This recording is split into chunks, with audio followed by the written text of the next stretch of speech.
What determines health? Medical intervention has dramatically impacted life expectancy over the last 150 years. We've cured diseases which have caused early death in the last century and before. But in our world today, a world where older adults outnumber children and chronic illness is the new killer, we need to think differently. We need to ask the question anew. And we need to keep an open mind about the answers. So let me ask you again, what determines health? Traditional medical practice today determines only 10% of an individual's health. Hear me again. Traditional medical practice determines only 10% of health. Genetics, what you're born with, is about 30%. But it's where you call home and where you live, together with your lifestyle choices, that represent 60% of the determinants of living a longer, happier, better life. 60%. Think about that. So it's not traditional medical intervention, what we all think holds the key to good health, but it's where you call home and your lifestyle choices. I ask you to remember that. So the new answer to the old question is prevention determines health. Incredibly simple, right? But it's profound.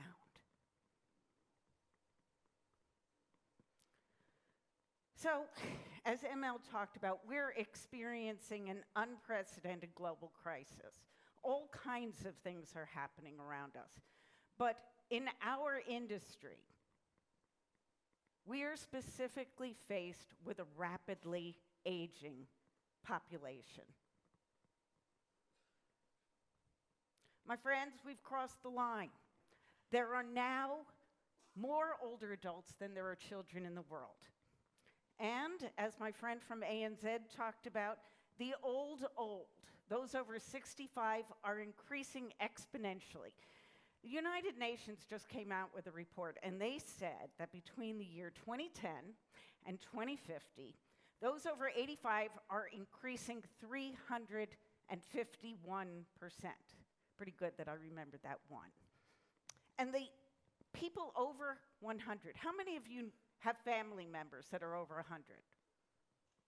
1, 2. Okay, thank you. Well, the number of people over 100 in that same 40-year period will be increasing 1,004%. Also, amazing. So clearly, life expectancy is increasing. But at the same time, so is disability. In contrast to the days when plagues, when pneumonia, when other dread diseases were the primary killer, chronic disease is the new killer.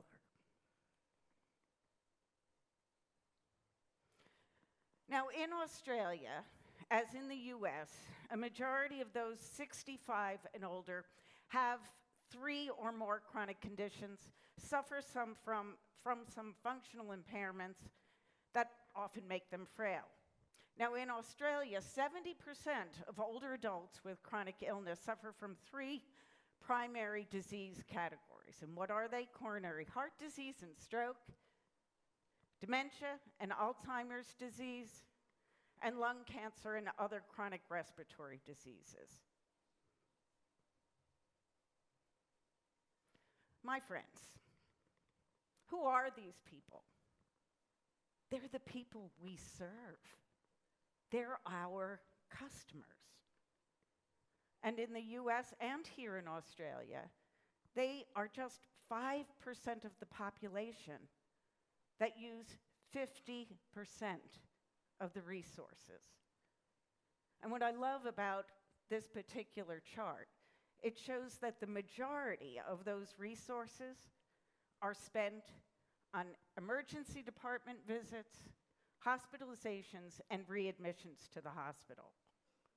My friends, this is our challenge, but it also represents a great opportunity.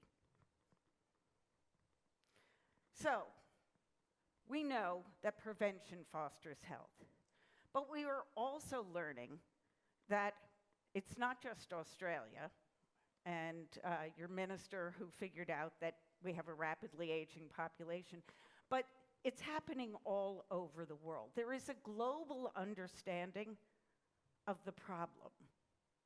I'm here today to tell you that there's also a global understanding of the solution, and that solution is integrated care that includes us, that includes the services we provide. What I call service-enriched housing. And service-enriched housing is housing that provides the services that effectively manage chronic conditions. So let me share this quote. This is from the World Health Organization's recent report on strategy and action on aging and health. And they say, a transformative approach is needed in the way health systems are designed.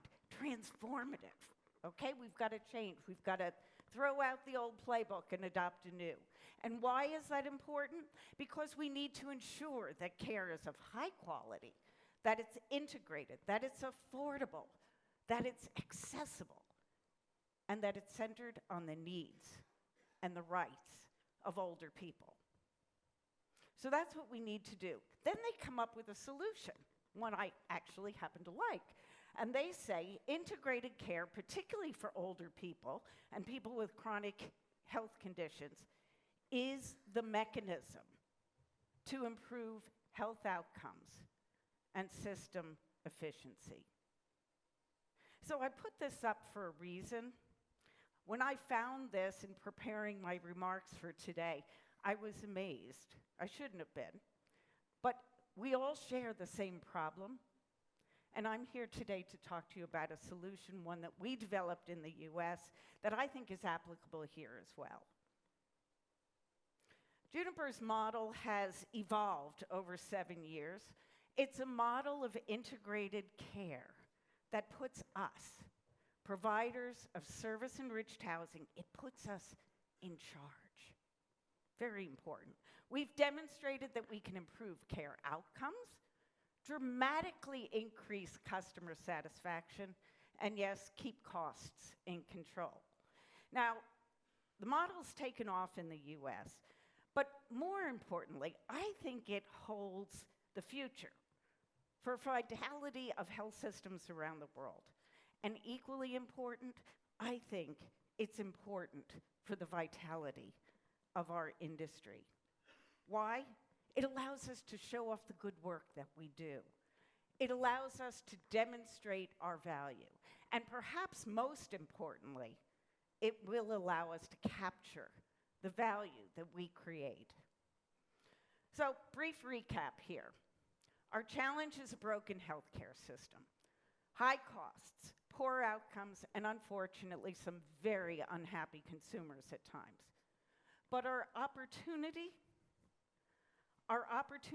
good news is that we are the key to unlocking the solution, to help solving this big, seemingly intractable problem.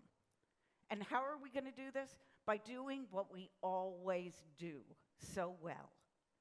Providing secure housing with lifestyle management that positively impacts chronic conditions and prevents the need for high-cost services. So let me level set. What are lifestyle management services? They're food and nutrition monitoring. We provide assistance with the tasks of daily living. And we provide secure, safe housing that gives everyone the opportunity to exercise, to keep fit, and most importantly, to socialize.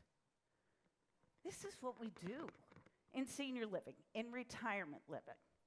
in aged care, and what I call service-enriched housing, the umbrella for them all. We provide services that promote health. We provide the services that are the foundation for an important solution.